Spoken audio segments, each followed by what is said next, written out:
नमस्कार, मैं हूं आपके साथ खुशबू खान। हार्ट अटैक और कार्डियक अरेस्ट के मामले युवाओं में तेजी से बढ़ते जा रहे हैं। हर साल हजारों की तादाद में कम उम्र के लोग इस वजह से मौत के मुंह में समा जाते हैं। वहीं मशहूर कॉमेडियन और एक्टर राजू श्रीवास्तव का बुधवार को 58 साल की उम्र में हार्ट अटैक की वजह से निधन हो गया। राजू से पहले भी कई सेलेब्स की अचानक हार्ट अटैक की वजह से मौत हो चुकी है, जिनमें big boss winner Siddharth Shukla, singer के और पुनीत राजकुमार का नाम भी शामिल है। बड़ा सवाल यह है कि इतने फिट और तंदुरुस्त होने के बाद भी क्यों इनको हार्ट अटैक आ रहा है, क्यों हार्ट अटैक का शिकार हो रहे हैं, इसके कारण क्या हैं और इससे बचा कैसे जा सकता है। तो आज हम आपको हार्ट अटैक से जुड़ी बातों के बारे में बताने वाले हैं, जिन्हें समय पर पहचान कर आप खुद की और अपने आसपास के लोगों की भी जान बचा सकते हैं। आज हम एक्सपर्ट के जरिए आपके तमाम सवालों के जवाब आप तक पहुंचाएंगे, क्योंकि हमें फिक्र है आपकी।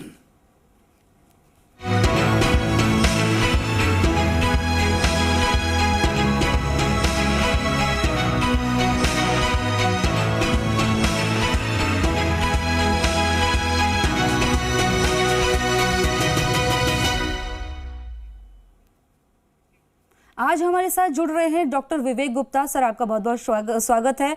हृदय रोग विशेषज्ञ हैं। साथ ही हमारे साथ जुड़ रहे हैं डॉक्टर ओपी यादव, हृदय रोग विशेषज्ञ हैं। सर, आपका भी बहुत बहुत स्वागत है। Thank you. और इसी के साथ आपको आज हम चर्चा करने वाले हैं कि ये किस तरह से जो हार्ट अटैक जो है लोगों को शिकार बना रहा है। लोग तंदुरुस्त हैं, यंग हैं, बावजूद इसके किस तरह से हार्ट अटैक का शिकार हो रहे हैं। साथ ही आपके भी कोई सवाल है इसको लेकर, तो आप भी इसका जवाब जान सकते हैं हमारे एक्सपर्ट से। आपकी टीवी स्क्रीन पर वो नंबर फ्लैश कर रहे हैं, जिसके जरिए आप जान सकते हैं। नंबर है 012071533826। दूसरा नंबर है 012071533787।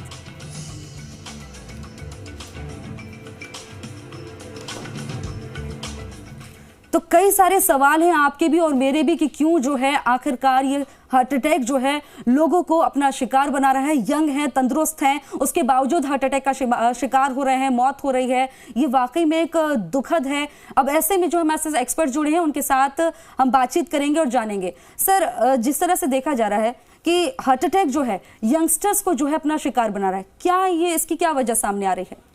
देखिए, इसके पहले कि मैं पूरा दिल के बारे में बताऊं, दिल का क्या काम होता है इस बारे में बताना बहुत जरूरी है। भूमिका के बिना पब्लिक को, खास करके जो नॉन मेडिकल हैं, उनको सारी बातों को समझना उसके बिना मुश्किल हो जाएगा। देखिए, हार्ट एक तरह का मस्कुलर पंप है।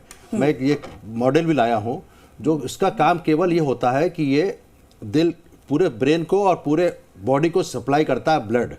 जब बच्चा पेट में आता है, उसके बाद से जब तक मृत्यु नहीं हो जाती है, यही एक ऐसा ऑर्गन है जो हर समय काम करता रहता है by the way of contraction. Heart खुद एक मांसपेशियों का एक ऑर्गन है, जो उसके लेफ्ट वेंट्रिकल होता है, राइट वेंट्रिकल होता है, 4 चैम्बर होते हैं, उसका डिटेल में नहीं जाऊंगा। लेकिन इसका ये ऑटोमेटिक सिस्टम है। भगवान ने ऐसा सिस्टम बनाया है कि खुद की इसकी सप्लाई, जो ऑक्सीजन खुद की इसकी मांसपेशियों को जरूरत पड़ती है, वो इसमें ऑटोमेटिक सिस्टम से कॉर्नरी आर्टरी 3 होती हैं, लेफ्ट में 2 और राइट में 1, ये सप्लाई करती रहती हैं। मैं एक आपको हाथ से दिखाना चाहता हूं। मैं आपको पिछली बार बताया था कि जैसे ये हाथ है, हाथ के अंदर आर्टरियल सप्लाई आ रही है रेडियल आर्टरी से, जो नब्ज देखते हैं हम लोग, और अल्नर आर्टरी से। अगर इसको मैं कस के दबा देता हूं तो ये हार्ट सफेद हो जाता है। हाथ देखिए, बिल्कुल हाथ जैसे ही मैं रिलीज करूंगा वैसे लाल हो जाएगा। फिर से देखिएगा, मैंने इसको दबाया, कहने का मतलब है कि नस हमने दबा दी। जब दिल का दौरा पड़ता है, उस समय भी जो कॉर्नरी आर्टरी है, जो हार्ट की मांसपेशियों को सप्लाई कर रही है, वो बंद हो जाती है स्वतः। किसी वजह से या तो कोलेस्ट्रॉल डिपोजिशन होता है माइल्ड, उसके ऊपर थ्रोम्बस जम जाता है, जिसको कहते हैं क्लॉट, और स्वतः बंद होती है। और जैसे ही बंद होता है, वैसे हार्ट का एक हिस्सा काम करना बंद कर देता है, लेकिन हार्ट चलता रहता है। जब बड़ा दिल का दौरा पड़ता है, बड़ा मतलब अगर मेन आर्टरी में ब्लॉकेज रुके, मेन आर्टरी में, तो वो हार्ट संभाल नहीं पाता और फिब्रिलेट करता है एट द स्पीड ऑफ 300 और 200 और उसको कहते हैं वेंट्रिकुलर फिब्रिलेशन। उसमें पल्स नहीं आती, ना ब्रेन की सप्लाई होती है, और धीरे धीरे करके कार्डियक अरेस्ट हो जाता है। कार्डियक अरेस्ट के बाद बड़ा दिल का दौरा can lead to cardiac arrest. छोटे दिल के दौरे मतलब अगर नस आगे जाके ब्लॉकेज हुई, मेन नस में नहीं, जैसे पेड़ होता है, पेड़ का तना बंद कर दिया, पेड़ गिर जाएगा। और ब्रांच अगर केवल शाखा में ब्लॉकेज आएगा तो शाखा गिरेगी, पेड़ नहीं गिरेगा। तो इसी तरह से अगर हार्ट के अंदर बड़ी नस में ब्लॉकेज आ जाए, यानी कि जो मेन सप्लाई कर रही है, तो it can lead to cardiac arrest and sudden death. इसलिए हमको डर लगता है। क्यों चेस्ट पेन से आदमी घबराता है? कि उसको लगता है कहीं ऐसा ना हो कि मुझे दिल का दौरा पड़ जाए और मुझे अस्पताल जाऊं, अस्पताल पहुंचने से पहले ही मेरी मृत्यु हो जाए। तो ये बातें अब यंग लोग, आपका क्वेश्चन था कि यंग लोगों में क्यों हो रही हैं, ये बात सही है। अभी हमारे परम, हम तो कहेंगे दोस्त, हमारे राजू श्रीवास्तव जी नहीं रहे, मैं ही उनका इनडायरेक्टली इलाज करता था। उनके एंजियोप्लास्टी हुई थी बॉम्बे में, लेकिन दवाइयाँ मेरी खा रहे थे। और 3 दिन पहले बताना चाहूँगा, 10 तारीख को दिल का दौरा पड़ा है, 7 तारीख को मेरे घर में खाना खाया है, गाना गाया है, कॉमेडी की है, 2.5-3 घंटा बैठे। उन्होंने उस समय कोई डिस्कशन नहीं किया। मैंने पूछा दवा खा रहे हैं? उन्होंने कहा दवा खा रहे हैं डॉक्टर साहब, बिल्कुल ठीक चल रहा है। तो उस समय उनका एक ही दिक्कत थी कि वो चेकअप रेगुलर नहीं कराते थे, लेकिन दवा रेगुलर खाते थे। तो मैं हार्ट पेशेंट को सबसे कहूँगा, regular checkup with the cardiologist is also important. अब उनको क्या हुआ, उनको जिम में तेजी चल रहे थे, उनको पहले स्टेंट लगे हुए थे, हल्का फुल्का ब्लॉकेज और आ गया होगा। उनको डायबिटीज भी थी। तो डायबिटीज में क्या होता है, कुछ लोगों को सिम्टम नहीं आते, यानी कि छाती में दर्द नहीं होता, घबराहट नहीं होती, पसीना भी नहीं आता, हल्का फुल्का माइल्ड सिम्टम आएगा, सडनली कार्डियक अरेस्ट हो जाएगा। तो मैं सबको बताना चाहूंगा, यंग लोगों की बात में बताना चाहूंगा कि जो कार्डियक पेशेंट हैं उनको रेगुलर चेकअप कराते रहिए। और सबसे इंपॉर्टेंट बात बताना चाहूंगा, चाहे केके की डेथ हो, चाहे पुनीत की हो, उसमें यह है, सबसे इंपॉर्टेंट बात यह है कि आप एक्सरसाइज करें, लेकिन माइल्ड टू मॉडरेट ओनली, ज्यादा मत करें, डोंट एग्रेसिव। वो बहुत अपने को तंदुरुस्त समझते थे और थे भी, वाकई खूब एक्सरसाइज करते थे। वाकई में ये बहुत अच्छी बात है कि जिस तरह से आप बता रहे हैं कि अगर आपको पहले से कोई परेशानी है तो उसका वक्त दर वक्त ट्रीटमेंट लेते रहें, डॉक्टर की सलाह लेते रहें, वरना ये घातक साबित हो सकता है। और एक्सरसाइज कर रहे हैं तो उसको भी ध्यान में रखें, माइल्ड। बिल्कुल। डॉक्टर ओपी यादव जी, मैं आपसे जानना चाहूंगी, क्योंकि हार्ट अटैक और कार्डियक अरेस्ट, इनमें क्या डिफरेंस है, लोग ये जानना चाहते हैं। देखिए, कार्डियक अरेस्ट या हार्ट का अरेस्ट होना का मतलब है कि हार्ट की जो बीट है, जो रफ्तार है, वो ज़ीरो हो जाती है, रुक जाती है, जिसे हम एसिस्टली बोलते हैं, या जैसे डॉक्टर विवेक ने बताया वो फड़कने लग जाती है। जैसे हमारी कई बार आंख फड़कने लग जाती है, ऐसे ही हार्ट की मांसपेशियां फड़कने लग जाती हैं। और दोनों ही स्थिति में या तो वो बिल्कुल स्थिर हो जाएं या फड़कने लग जाएं। हार्ट आगे ब्लड पंप नहीं करता। जब आगे ब्लड पंप नहीं करेगा, दिमाग में ब्लड और बॉडी में ब्लड नहीं जाएगा, तो ऑब्वियसली पेशेंट कोलैप्स कर जाएगा। उसे हम कार्डियक अरेस्ट बोलते हैं। हार्ट अटैक एक कारण है कार्डियक अरेस्ट का। हार्ट अटैक में जो खून की सप्लाई हार्ट की होती है, उसमें रुकावट आ जाती है, उससे हार्ट की मसल में डैमेज आ जाता है। ज़रूरी नहीं है कि हर हार्ट अटैक आपको कार्डियक अरेस्ट प्रोड्यूस करे, लेकिन कुछ बड़ी नस के हार्ट अटैक या बड़े हार्ट अटैक आपको कार्डियक अरेस्ट दे सकते हैं। और कार्डियक अरेस्ट के, हार्ट अटैक के अलग बहुत सारे कारण हैं। कुछ कंजेनिटल पैदाइशी बीमारियां हैं, कुछ इलेक्ट्रोलाइट डिस्टर्बेंस हो सकते हैं, कुछ मांसपेशियों का बढ़ने से, वो टेक्निकल चीज़ें हैं। तो ये दो अलग अलग चीज़ें हैं। एक में हार्ट में मसल में खून रखने से डैमेज आता है, जिसे हम हार्ट अटैक कहते हैं, और दूसरे में हार्ट की गति रुक जाती है, हार्ट पंप नहीं करता, जिसे हम कार्डियक अरेस्ट कहते हैं। जी, तो ये जो आपके सवाल थे उसका जवाब तो डॉक्टर ने क्लियर कर दिया कि किस तरह से जो है, किस तरह कार्डियक अरेस्ट और हार्ट अटैक में डिफरेंस है। अब डॉक्टर विवेक, मैं आपसे जानना चाहूंगी कि अगर हार्ट अटैक या कार्डियक अरेस्ट आता है तो सबसे पहले क्या करना चाहिए? जो आसपास के लोग हैं समझ नहीं पाते, तो तुरंत जो है क्या उपचार देना चाहिए? देखिए, कार्डियक अरेस्ट जैसी होगा, मैंने पहले बताया, कार्डियक अरेस्ट मतलब heart has become stand still. जो हार्ट काम कर रहा है, जो 72 या 80 या 100 की स्पीड में, 90 की स्पीड में चल रहा है, वो रुक जाता है। जैसे ही रुकेगा, सबसे पहला उसका असर आता है, बाकी बॉडी पे नहीं आता, ब्रेन पे, क्योंकि कैरोटिड आर्टरी से हार्ट है सप्लाई कर रहा है ब्रेन को ऑक्सीजन। ब्रेन का टिश्यू बहुत सेंसिटिव होता है, यानी कि अगर 1 मिनट भी, हम तो देखते लोग चक्कर आता है ना, कई बार हार्ट की गति कम हुई तभी चक्कर आ जाता है। अगर 1 मिनट क्या 20-30 सेकंड भी अगर हार्ट की गति सप्लाई बंद हुई तो उसमें पेशेंट बेहोश हो जाएगा। अब पेशेंट बेहोश हो गया, पेशेंट तो कुछ नहीं कर पाएगा, because this is what happened with Raju Srivastava ji. He had a cardiac arrest, he fell unconscious और कोमा में चलेगा इमीडिएटली। ऐसे कंडीशन में जो आसपास के लोग हैं उनको क्या करना है, दैट इज वेरी इंपॉर्टेंट। देखिए, अकेला है, अगर बाथरूम में है तो कुछ नहीं कर सकते, अगर पब्लिक प्लेस में है, घर में है और आसपास लोगों ने देखा एकदम बेहोश हुआ जो बिल्कुल ठीक था, तो ऐसी कंडीशन में एक कार्डियोपल्मोनरी रिससिटेशन की तकनीक होती है, वो बताना जरूरी है। लेकिन वो सीपीआर का मतलब होता है कार्डियोपल्मोनरी रिससिटेशन, यानी कार्डियक और पल्मोनरी, हार्ट और लंग का फिर से रिवाइवल का प्रोसेस। उसके पहले बताना चाहूंगा कि CPR में लोग बहुत हल्का हल्का करते हैं, दैट इज नॉट इनफ।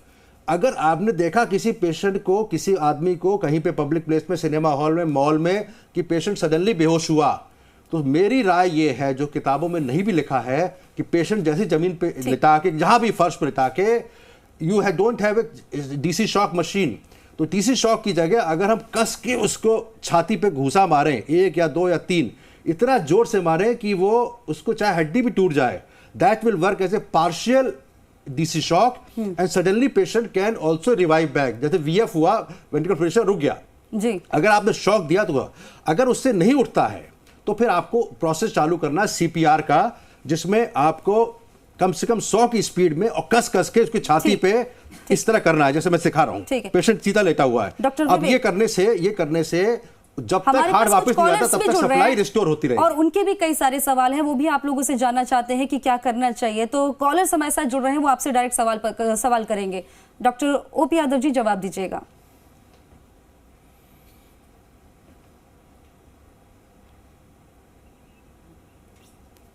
तो कॉलर्स हमारे साथ जुड़ रहे हैं। सर, आपका क्या सवाल है, क्या पूछना चाहते हैं कि इसको लेकर?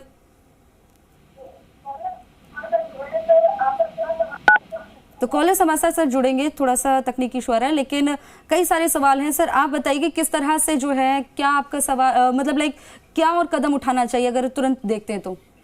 देखिए, अगर आप सस्पेक्ट कर रहे हैं कि एक मरीज को हार्ट अटैक हो रहा है, तो सबसे पहला तो ज़रूरी है कि आप पेशेंट को रीअश्योर करिए कि सब ठीक है और वो चिंता ना करें, फिक्र ना करें।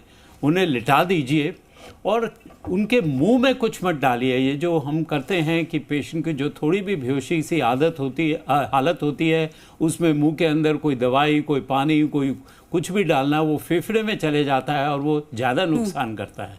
तो पेशेंट को कुछ आप मुंह में मत डालिए, उनकी गर्दन साइड पे कर दीजिए और अगर आप देख सकें तो उसकी जीभ को थोड़ा बाहर की तरफ खींचिए, ताकि खून जो हवा का पैसेज है, एयरवे जो है, वो मेंटेन हो सके।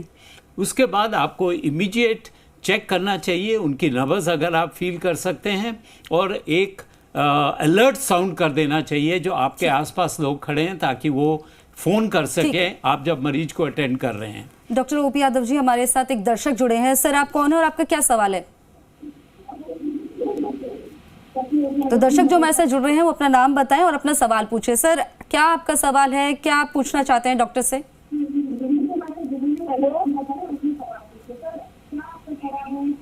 हेलो, क्या आप तक हमारी आवाज पहुंच रही है? हाँ मैम। क्या आपका सवाल है, आप क्या पूछना चाहते हैं डॉक्टर से? मैं पूछना चाहता हूँ, जैसे कि किसी पेशेंट को हार्ट अटैक आ जाता है। सर, आप तक आवाज पहुंच रही है तो पूछिए कि डॉक्टर से आप इस बारे में क्या जानना चाहते हैं, आपका क्या सवाल है? हार्ट अटैक में इमरजेंसी में कौन सी दवा दे सकते हैं? डॉक्टर हमारे साथ लगातार बने हुए हैं, दर्शक भी सवाल पूछ रहे हैं। सर, पूछना चाहते हैं कि इमरजेंसी में क्या दवाई देनी चाहिए तुरंत तौर पर? जी डॉक्टर। देखिए, ऐसा है, अगर पेशेंट होश में है, जैसे डॉक्टर साहब बात कर रहे थे, सारे हार्ट अटैक कार्डियक अरेस्ट पे नहीं ले जाते। और इसका मतलब है पेशेंट जब तक कार्डियक अरेस्ट नहीं होगा तब तक वो होश में रहेगा। वो कहेगा मुझे पसीना आ रहा है, मुझे घबराहट हो रही है, मुझे छाती में दर्द हो रहा है। ऐसे में before you go to the hospital कुछ ऐसी बातें हैं जो आपको पता होना चाहिए as a person, as a family person, as a public person. तो जैसे कि पेशेंट को लिटा के रेस्ट कराएं, उसको काउंसिल करें कि आप चिंता मत करिए, क्योंकि वो सबसे पहले खुद ही घबराता है, उस घबराहट में उसको हार्ट अटैक बढ़ सकता है। तो उसको काउंसिल करें कि ठीक है, कुछ दवाइयाँ होती हैं जो मेरे ख्याल से इस समय, क्योंकि हमारे देश में कुछ ज़्यादा ही बढ़ रहा है, तो जैसे एस्प्रिन की दवा है, कुछ और एंटी प्लेटलेट हैं, उसका नाम डिटेल बताना फ़ायदा नहीं है, लेकिन कम से कम डिस्प्रिन या एस्प्रिन की जो दवा है उसको इमीडिएटली 4 टैबलेट खिला दें। अगर 300 मिलीग्राम की है तो एक ही, अगर 75 मिलीग्राम वाली 4 टैबलेट इमीडिएटली खिला दीजिए। साथ साथ उसको एक टैबलेट और होती है, अगर ये पता लग रहा है कि दिल का दौरा ही पड़ रहा है, उसको पहले से हार्ट की हिस्ट्री है, तो सॉर्बिट्रेट नाम की एक दवा होती है जो मेरे ख्याल से हर घर में होनी चाहिए। खास करके अगर किसी को कार्डियक हिस्ट्री है या आपके थोड़ा सा उम्र के ज़्यादा लोग रह रहे हैं, सॉर्बिट्रेट टैबलेट होती है, वो उसको चुसवा दें क्योंकि वो होश में है। And at the same time you have to call SOS, ambulance बुलाइए घर पे, जिससे कि ECG हो पाए, और as soon as possible take the patient to the nearest hospital. बड़ा अस्पताल की आप जरूरत नहीं है, उसमें नियरेस्ट हॉस्पिटल में चाहे नर्सिंग होम है जहाँ पे ईसीजी कराइए। आजकल टेली कॉन्फ्रेंसिंग की सुविधा है, कई लोगों को कार्डियोलॉजिस्ट ऑनलाइन भी मिल जाते हैं, ईसीजी उनके पास भेजिए। अगर वो कहते हैं दिल का दौरा पड़ रहा है या पड़ चुका है तो उसको हॉस्पिटल, ऐसे हॉस्पिटल में लेके जाइए जहाँ पे पूरी सुविधाएं हैं। जो अस्पताल पहुंचने के बाद तो डॉक्टर अपने आप देखेगा कि उसको थ्रोम्बोलाइज करा जाए, यानी कि खून का थक्का, अगर हार्ट अटैक क्लियर कट है तो या तो प्राइमरी एंजियोप्लास्टी करते हैं, जैसे मेरे अस्पताल अपोलो में कोई पेशेंट आएगा तो हम लोग उसको इमीडिएटली कैथ लैब ले जाके एंजियोग्राफी करके जो नस के अंदर ब्लॉकेज है उसको गुब्बारे से खोल के स्टेंट लगा देते हैं। अगर उस सुविधा उपलब्ध नहीं है तो don't waste time to go to bigger hospital. आजकल ट्रैफिक इतना ज्यादा है, बड़े हॉस्पिटल की जगह जो नियर हो उस चाहिए। हॉस्पिटल में जाएं। हमारे साथ कॉलर्स जुड़ रहे हैं, दर्शकों का सवाल आ रहा है, क्या आप जानना चाहते हैं डॉक्टर से?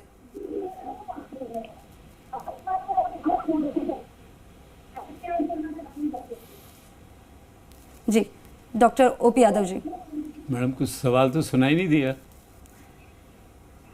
हमारे साथ कॉलर जुड़े हुए हैं। सर आप क्या पूछना चाहते हैं? एक तो अगर आपके पास आसपास टीवी है तो प्लीज उसके साउंड को बंद कर दीजिए, फिर क्लियर आपका सवाल आएगा।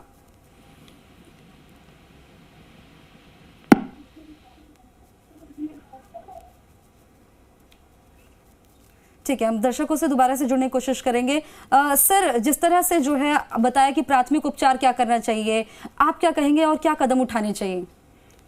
देखिए अभी यही सब चीज़ें बताई हैं कि एस्पिरिन भी डिस्पर्सिबल एस्पिरिन, यानी जो डिज़ोल्व हो जाती है पानी में, उसको सबसे बेहतर होता है उसको पानी में थोड़ा सा पानी 50 ml या 20-25 ml में घोल लीजिए और उसको आप अगर पिएंगे तो वो ज़्यादा इफ़ेक्टिव होगा बनस्पति इसके कि आप पूरी गोली को, साबुत गोली को निगलिए। तो उसको डिज़ोल्व कर लीजिए और सॉर्बिट्रेट जबान के नीचे रखिए, पेशेंट से बात करते रहिए और उनको साइड में कन्वर्ट कर दीजिए ताकि उनकी जीभ पीछे ना गिरे, उनका थूक और सलाइवा जो है वो उनके फेफड़े में ना जाए और किसी तरीके का उन्हें खान पीन मत दीजिए और जितना जल्दी हो सके उन्हें अस्पताल पहुंचाइए। ठीक है, लेकिन डॉक्टर ओपी यादव जी और लक्षण क्या दिखाई देते हैं कि हार्ट अटैक ही आया है, इससे ये कैसे पता चलेगा? देखिए एक मरीज के लिए या एक नॉन मेडिकल रिलेशन के लिए 100% ये बोलना कि हार्ट अटैक ही है बहुत मुश्किल है। क्लासिकल जो चीज़ होती है कि छाती में भारीपन होता है या दर्द होता है जो बाएं हाथ में चलता है, जबड़े में जाता है, ये सिर्फ 1/3 या आधे मरीजों में होता है। स्पेशली जो डायबिटीज़ के मरीज होते हैं उनमें सिर्फ पसीना आ सकता है, उन्हें ऐसा लगता है कि जैसे गैस या एसिडिटी। ठीक है सर, हम लक्षण विस्तार से एक बार जानेंगे क्योंकि हमारे बूंदी से दर्शक जुड़ गए हैं, उनके भी कई सवाल हैं। सर क्या आपका सवाल है, क्या जानना चाहते हैं डॉक्टर से? अजय मीना हमारे साथ जुड़े हैं। मैडम मेरे 14 दिन अटैक आया था, उसमें एंजियोप्लास्टी हुई है। हेलो, गजानंद भी हमारे साथ जुड़े हैं जयपुर से। सर आपका भी क्या सवाल है? एक के बाद एक सवाल का जवाब देंगे डॉक्टर। मैम मैं डॉक्टर साहब से पूछना चाहता हूँ कि इन्होंने सॉल्विडेट टेबलेट बताई है, वो कितने mg ले सकते हैं? देखिए क्या पूछ रहे हैं?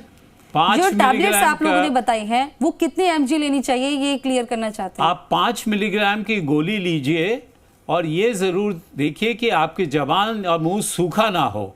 अगर मुंह सूखा है तो कुल्ला कर लीजिए। 5 मिलीग्राम की गोली जबान के नीचे रखिए, जैसे ही दर्द खत्म हो जाए उसको बाहर थूक दीजिए। अगर दर्द खत्म ना हो तो आप 5 मिलीग्राम की एडिशनल गोली और रख लीजिए जबान के नीचे और सीधा अस्पताल पहुंचिए। सर जिस तरह से बता रहे हैं कि सर्जरी हो रखी है और उसके बाद इस तरह का हार्ट अटैक आता है तो क्या करना चाहिए? देखिए ऐसा है, बड़ा अच्छा क्वेश्चन है। हमारे पास कई पेशेंट्स ऐसे होते हैं, जैसे 20 साल से मेरे पास 22 साल से पेशेंट मैं देख रहा हूँ दिल्ली में, पहले फ्रांस में था। एंजियोप्लास्टी मैंने 20 साल पहले करी या 10 साल पहले करी, वो फॉलोअप में है, 6-6 महीने पे आके दिखाते हैं। जिनकी एंजियोप्लास्टी हो चुकी है या बाईपास सर्जरी हो चुकी है, 2 ही तरीके होते हैं इलाज के जो कॉमन मेथड्स हैं। एंजियोप्लास्टी यानी कि नस के अंदर बिना ऑपरेशन के जांग की नस से या कलाई की नस से एक वायर डाल के, एक बैलून डाल के स्टेंट लगा देते जिससे कि नस जो बंद थी वो पूरी खुल गई, वो कहते हैं एंजियोप्लास्टी। इनका क्वेश्चन था कि अगर एंजियोप्लास्टी हो चुकी है तो आगे क्या क्या एहतियात रखना है। सबसे इंपॉर्टेंट बात है कि आपको रेगुलर फॉलोअप करना है डॉक्टर से। कुछ दवाइयां ऐसी होती है जो लाइफ लॉन्ग खाई जाती हैं और जिसमें एस्पिरिन एक नवा दवा है। कुछ लोग क्लोपिडोग्रेल भी लाइफ लॉन्ग देते हैं depending upon the risk factors. दवाइयां बंद नहीं करनी है। अगर ऐसे केस में ऐसा नहीं है कि अगर आपने बाईपास सर्जरी करा दी या एंजियोप्लास्टी करा दी उसको सेकेंड टाइम अटैक नहीं हो सकता।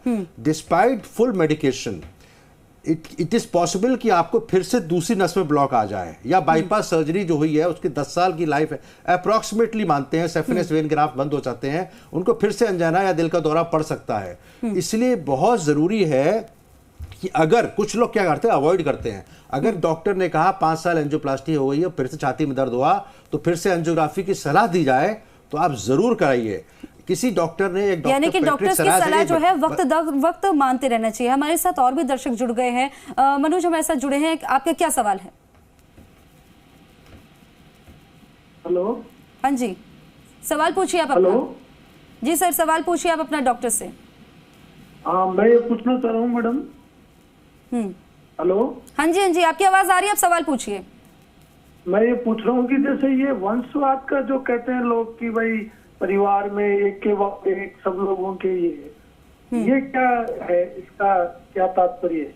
जेनेटिक्स वाला जी, इनका क्वेश्चन है कि क्या परिवार में एक को हुआ है तो दूसरे को हो सकता है, ये पूछना चाह रहे हैं आप? जी बिल्कुल, यही पूछना देखिए चाहते ऐसा हैं। है कि there is no doubt there are कुछ रिस्क फैक्टर होते हैं क्लासिकल, जैसे डायबिटीज, हाई ब्लड प्रेशर या कोलेस्ट्रॉल हाई होना। लेकिन सबसे इंपॉर्टेंट महत्वपूर्ण हम लोग प्रैक्टिस कर रहे हैं, डॉक्टर साहब भी इस पे बात मानेंगे, कि अगर किसी फैमिली में पेरेंट्स को हुआ है उसके बच्चों में होने के चांसेस बढ़ जाते हैं।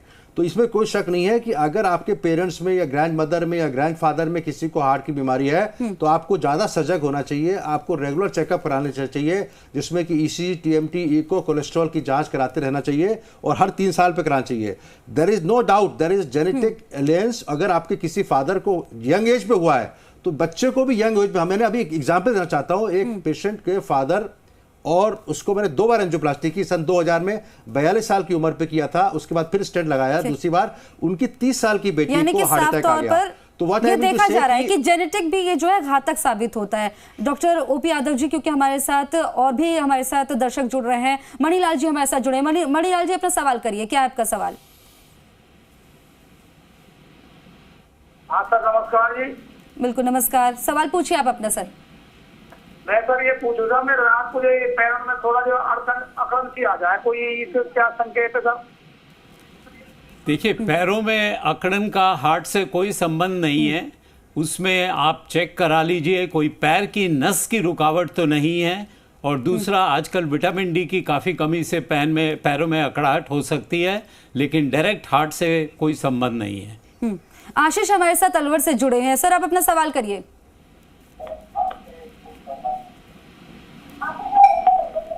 आशीष सवाल करिए अब अपना। मेरे जो माता जी है उसके स्तन के नीचे 3-4 बार लगातार दर्द हुआ।